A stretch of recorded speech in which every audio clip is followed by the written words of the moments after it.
장기적인 재무 계획은 필수입니다. 그러나 상황은 변합니다. 주변 세상도 변하고 나의 목표도 변하고 욕망도 변합니다. 첫 번째, 서두르지 마라. 조급해하지 마라. 두 번째, 네가 감당할 수 있는 범위를 먼저 알아라. 그리고 세 번째, 계속 공부해 나가라.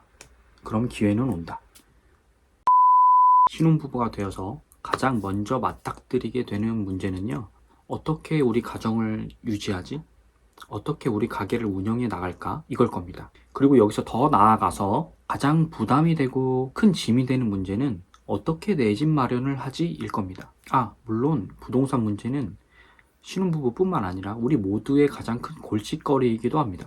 특히나 아주 귀여운 2세를 계획하고 있는 가정이라면 안락한 보금자리의 필요성이 아주 절실할 텐데요. 며칠 전에 사촌 동생 부부가 찾아왔습니다. 결혼한 지 1년이 채 되지 않은 신혼부부죠. 작년에도 주택 구매에 대한 문제 때문에 한번 찾아왔었던 적이 있는데요. 이번에도 비슷한 고민 때문에 다시 한번 찾아왔습니다. 2세 계획도 있고 신혼부부고 주택은 구매를 해야겠고 많은 부부들이 고민하고 있는 문제죠. 저도 신혼 때 같은 고민을 했던 시기가 있었으니까요. 이 신혼부부가 고민하는 것들에 대해서 많이 공감을 할 수 있었습니다.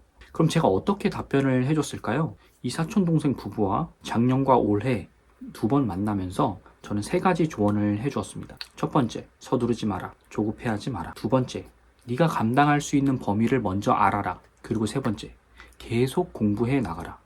그럼 기회는 온다. 제가 왜 이런 조언을 했는지 궁금하시죠? 그럼 지금부터 천천히 알려드릴게요. 장기적인 재무 계획은 필수입니다. 그러나 상황은 변합니다. 주변 세상도 변하고 나의 목표도 변하고 욕망도 변합니다. 앞서 장기적인 재무 계획은 필수라는 말씀을 드렸습니다. 이 구절은 모건 하우절의 돈의 심리학이라는 책에 나오는 구절입니다. 제가 가장 좋아하는 구절 중에 하나죠. 결혼을 했다면, 신혼이라면 부부가 머리를 맞대고 장기적인 계획을 세우는 것이 저는 우선이라고 생각을 합니다. 그래야 가정을 어떻게 꾸려 나갈지 갈피를 잡지 않겠습니까? 아무튼 저를 찾아온 이 사촌동생 부부에게 해주었던 조언을 한마디로 압축을 하면 절대 조급해 하지 말라는 것이었어요. 제가 이 부부의 고민을 들었을 때 이 부부가 한 번의 결정으로 많은 걸 얻으려고 한다는 생각이 들었습니다. 아시다시피 집을 구매한다는 건 인생에 있어서 가장 비싼 걸 사는 행동이잖아요. 물론 이 행동이 누구한테는 기회가 될 수도 있고, 하지만 또 다른 누군가에게는 위협이 되기도 하죠. 이게 무슨 말이냐면요, 이 부부는 지금 당장 자신이 거주할 수 있는 집을 사질 못합니다. 아직 나이가 젊고 경력이 짧다 보니까 모아놓은 돈이 매우 한정적이라는 뜻이죠. 게다가 공무원이라서 급여가 많은 사람이 아니에요.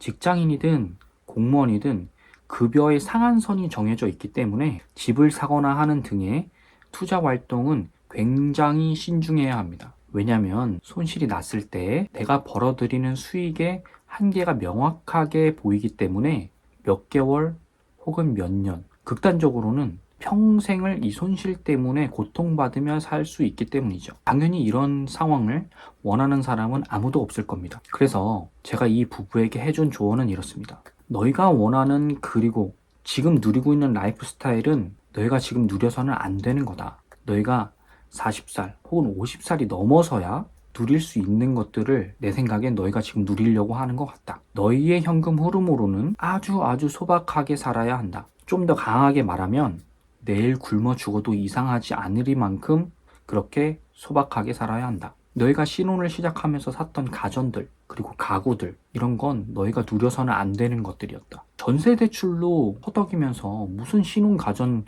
가구냐. 나라면 중고로 그거 다 팔고 지금 사는 집에서 나와서 더 작은 집으로 이사를 할 거다. 그리고 집이 작으면 가구나 가전이 필요가 없겠지. 그렇게 몇 년을 고생하면서 현금을 아득바득 모을 거다. 물론 이런 라이프 스타일은 저는 선택의 문제라는 걸 다시 한번 상기시켜줬어요. 한 살이라도 어릴 때 고생을 하면서 자산을 차곡차곡 모으는 삶을 살 것인지, 아니면 그럭저럭 오늘을 살아가면서 노후에 고생을 하는 삶을 살 것인지. 물론 이런저런 이유를 대기도 합니다. 뭐 이럴 수밖에 없어서 이건 살 수밖에 없었고, 저럴 수밖에 없어서 나는 이 돈을 쓸 수밖에 없었다.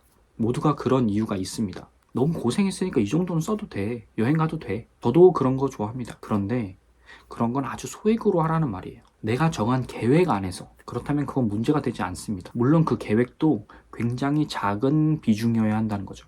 지피지기면 백전불태라는 말이 있습니다. 모두가 다 아실 거예요. 투자에서도 이 말이 굉장히 잘 맞는다고 생각을 하거든요. 일단 투자를 시작하기에 앞서서 자신의 상황을 잘 파악하라는 말입니다. 여기서 자신의 상황이란 자산과 부채의 규모, 미래의 현금 흐름 같은 것들 말이죠. 기업의 재무상태표와 크게 다르지 않습니다. 이걸 왜 하냐면요, 각 가정마다 대출을 감당할 수 있는 크기가 저마다 다를 겁니다. 만약 재무적 판단을 고려하지 않고 투자를 시작하게 되면요, 원치 않게 손실을 보는 경우가 발생을 합니다. 다시 이 신혼부부 얘기로 돌아와서요, 이들 부부는 투자 목적으로 부동산을 사고 싶어 했는데요, 물론 주거 목적이 있기도 하죠. 경기도권에 30년쯤 된 구축이었고 재건축을 목표로 하고 있다고 말했습니다. 그런데 문제는 대출 규모가 이 부부들이 감당할 수 있는 범위를 벗어났다는 거예요. 이 부부는 맞벌이를 하고 있는데 거의 한 사람 급여가 다 투입되어야 유지가 가능한 물건이었습니다. 구축이다 보니 아무래도 전세를 구하는데 어려움이 있고요. 전세 금액도 상대적으로 낮은 편이었죠.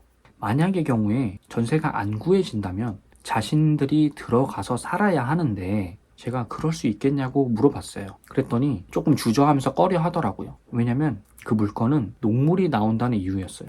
이세를 계획 중인데 녹물이 나오는 집에선 살 수 없지 않겠냐라고 말을 하더라고요. 만약 이세를 계획하고 이세가 나왔다면 한 사람의 급여는 받을 수 없게 됩니다. 현재 상황보다 현금 흐름이 나빠진다는 얘기죠. 이랬을 때 이 물건은 도저히 감당할 수가 없습니다. 게다가 본인이 들어가서 살지도 못할 거고요. 상식적으로 조금만 생각해보면 해서는 안 되는 투자죠. 주택을 매수해야겠다는 그 조급함 때문에 이런 위험을 보지 못했던 겁니다. 아니, 알면서도 회피하고 있었던 걸 수도 있죠. 이건 굉장히 단순한 사례인데요. 이 부부가 너무 조급한 나머지 내가 사면 바로 가격이 오를 거야 라는 너무 긍정적인 면만 보고 있다는 겁니다. 내가 사고 나서 만약 가격이 하락한다면, 현금 흐름이 지금보다 나빠진다면, 전세가 안 구해지면 어쩌지? 이런 위험에 대한 시나리오를 구상하고 있지 못했다는 거예요. 다른 투자 채널에서도 더러 얘기를 많이 하죠. 옷 살 때 혹은 작은 전자제품 같은 걸 살 때는 굉장히 많은 가성비를 보고 조사하고 그 다음에 구매 결정을 내립니다. 왜 가장 비싼 주택을 구매할 때는 그 정도의 노력을 기울이지 않냐는 거예요. 가성비 있는 물건을 사는 것도 중요하지만 투자에 있어서는 현재보다 나의 상황이 나빠졌을 때 내가 버틸 수 있는가, 그걸 고려하는 습관이 필요하다는 거예요. 그래서 저는 이 부부에게 지금 당장 너희가 이 물건을 살 필요는 없다라고 조언을 했습니다. 그리고 기회는 계속 올 테니 그때까지 계속 공부하고 현금을 모아가라고 조언을 했어요. 인생을 살면서 가장 비싼 물건, 집을 구매를 할 건데 적어도 책 수십 권 정도는 읽어보고 사도 괜찮지 않느냐. 기회가 되면 온라인이든 오프라인이든 돈을 주고 강의를 들어보라고 조언을 했어요. 부동산 시장은 상승과 하락의 주기가 다른 주식시장과 비교해서 상당히 길잖아요. 상승과 하락의 주기가 몇 년에 걸쳐서 발생을 하기도 하니까요. 그러니 시간이 좀 있으니까 그동안 열심히 공부하라는 얘기를 한 거죠. 물론 유튜브 채널 등을 통해서 무료로 공부를 할 수도 있겠지만 아직 감을 잡지 못한 상태에서 돈을 내고 들어봐야 습득 속도가 굉장히 빠르다고 저는 생각을 합니다. 인간에게는 손실 회피 편향이라는 게 있어요. 즉 내 돈이 들어가야 더 많은 정보를 뽑아내려고 집중을 한다는 거죠. 게다가 아직 아이도 없고 퇴근 후에 시간도 충분하니까 이런 시기에 많이 배우는 게 최고라고 생각을 했습니다. 다들 아시겠지만 아이가 생기고 나면 퇴근 후에 있던 그 짧은 자유시간조차 사라지지 않습니까? 그때 공부하려고 하면은 너무 힘들죠. 그래서 이런 식의 공부를 제대로 해놓지 않으면 앞으로 투자 활동 혹은 집을 구매하는 등의 활동에 있어서 올바른 판단을 내릴 확률이 떨어지지 않을까요? 요즘 부동산 가격이 많이 내려오다 보니까 지금 살까?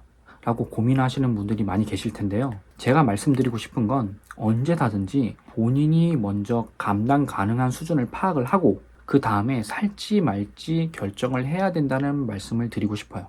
너무 섣부른 판단 때문에 큰 돈을 손해보면 너무 아깝지 않습니까? 그러니 부디 가계의 자산 현황과 현금 흐름을 파악을 하시는 걸 추천드립니다. 여기서 현금 흐름이라는 건 급여와 가계부를 통해서 파악되는 지출 규모겠죠. 그러니 이 두 가지를 확인해 보시고 현명한 판단을 내리시길 바랍니다. 오늘 영상을 마무리하면서 모건 하우절의 돈의 심리학 구절을 다시 한번 더 강조드립니다. 장기적인 재무 계획은 필수다. 그러나 상황은 변한다. 주변 세상도 변하고 나의 목표도 변하고 욕망도 변한다. 이번 영상은 신혼부부뿐만 아니라 주택을 구매 계획하고 계신 가정에도 도움이 되는 영상이라고 생각을 합니다. 너무 늦었다고 포기만 하지 않으신다면 기회는 계속 올 거예요. 여러분의 장기적인 재무 계획을 잘 세우실 수 있도록 저는 더 좋은 영상을 준비해서 다시 찾아뵙겠습니다. 오늘 영상이 도움이 되셨다면 구독과 좋아요, 알람 설정까지 부탁드립니다. 오늘은 여기까지.